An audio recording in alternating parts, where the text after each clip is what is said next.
spent a fair amount of time talking about low probability transformative events.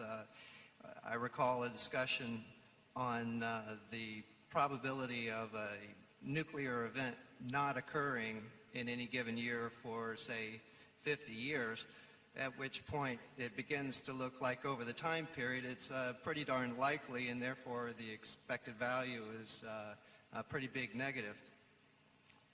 There are some other things that could be happening that somebody might expect. For instance, perhaps there is, in fact, a ceiling on consumer debt coverage ratios. If they quit falling, that could be a big change. If you even listen to the United States Geological Survey, they're now saying that sometime in the next 50 years there could be a fall in the production of oil. And so I'd like you to address how you conceive of the portfolio of businesses in the context of these possible transformative events, especially given that over this same time period of maybe the next 50 years, at some point you're not going to be able to personally revise the portfolio. Yeah, I think it's a fair statement that over the next 50 years at some point Charlie and I will not personally be able to participate in portfolio revisions.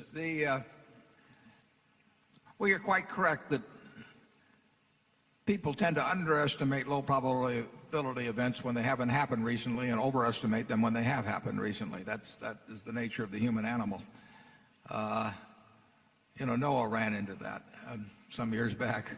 But he looked pretty good after 40 days. What you mentioned on the nuclear question, it's a matter of, you can do the math easily. What you don't know is whether you're using the right assumptions. But for example, if there is a 10% chance in any given year of a major nuclear event, the chance that you'll get through 50 years without it happening, if the 10% is correct, is a half of 1%. I mean, 99.5% of the time, a 10% event per year will catch up with you in 50 years. If you can reduce that to 1%, there's a 60% chance you get through the next 50 years without it happening. That's a good argument for trying to reduce the chances of it happening. In terms of our businesses, I think Charlie and I we think about low probability events. In fact, in insurance, we probably think about low probability events more than most people who have been insurance executives throughout their year. It's just our nature to think about that sort of thing. But I would say if you talk about transforming events or really talk about major events that could have huge consequences that are low probability, they're more likely to be in the financial arena than in the natural phenomena arena. But we'll think about them in both cases. But we do spend a lot of time thinking about things that can go wrong in a very big and very unexpected way. And financial markets they have vulnerabilities to that we try to think of, and we try to build in ways to protect us against it, and perhaps even build in some capabilities where we think we might profit in a huge way from it. Charlie? Yeah, that temporary collapse in the junk bonds, where they got down, many of them, to 35 and 40% yields. That's a strange thing, and to have all those things pop back, quadrupling in a short time. There was absolute chaos at the bottom tick of that. And that isn't as much chaos as you could have. And of course it can happen in common stocks instead of junk bonds. So I think if you're talking about the next 50 years, we all have to conduct ourselves so that it won't be all that awful if a real financial crunch of some kind could come along.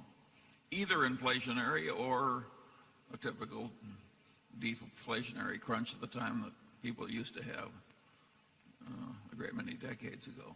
Probably the most dramatic way in which we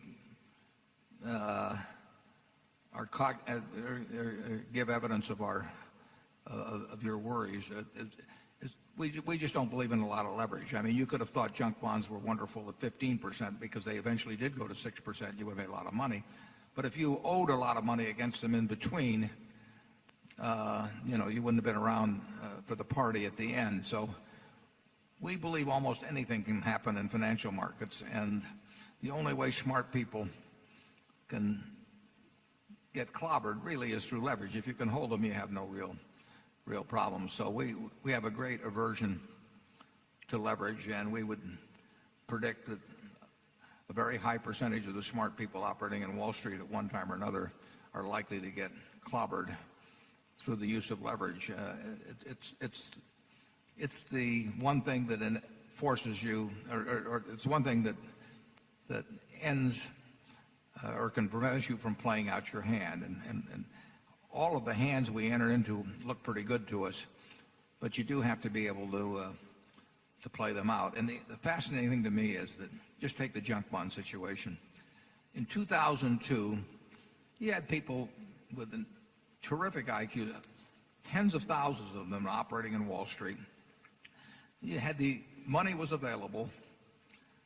They all had a desire to make money. And then you see these extraordinary things happen in markets, and you say to yourself, can these be the same individuals that 2 years later or 2 years earlier were buying these things at prices that were double or triple or quadruple what they sunk to in between? And did they all go on vacation?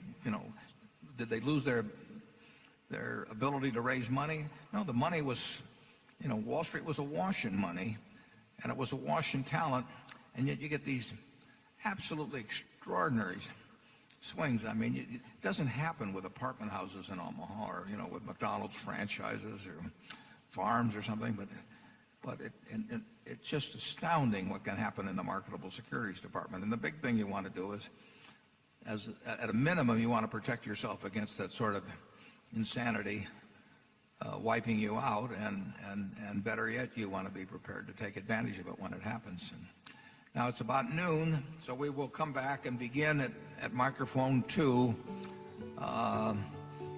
about, say, 1:15.